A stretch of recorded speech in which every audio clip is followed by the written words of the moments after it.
ದಲ್ಲಿ ಏನು D K Shivakumar ಆದಿಯಾಗಿ ಸಿದ್ದರಾಮಯ್ಯನವರು ಕೂಡ ನಾವು ಕೂಡ ಧರ್ಮಸ್ಥಳದ ಬಗ್ಗೆ ಭಾಳ ನಂಬಿಕೆ ಇಟ್ಕೊಂಡಿದ್ದೆ, ನಾವು ಹೋಗ್ತಾ ಇರ್ತೇವೆ ಅಂತೇಳಿ ಹೇಳಿಕೆಗಳನ್ನು ಕೊಡ್ತಾ ಇದ್ದಾರೆ.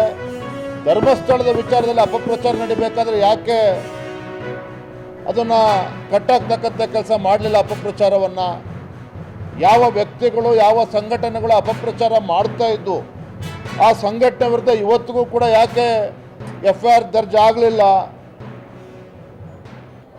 ಹಿಂದೂ ಧಾರ್ಮಿಕ ಭಾವನೆಗಳಿಗೆ ಧಕ್ಕೆ ಬಂದಾಗ ಯಾಕೆ ರಾಜ್ಯ ಸರ್ಕಾರ ತತ್ಕ್ಷಣ ಸ್ಪಂದನೆ ಮಾಡಲಿಲ್ಲ? ಗೃಹ ಸಚಿವರಾಗಲಿ ಮುಖ್ಯಮಂತ್ರಿಗಳಾಗಲಿ ಇದಕ್ಕೂ ಕೂಡ ರಾಜ್ಯ ಸರ್ಕಾರ ಉತ್ತರವನ್ನು ಕೊಡಬೇಕಾಗ್ತದೆ. Thank you.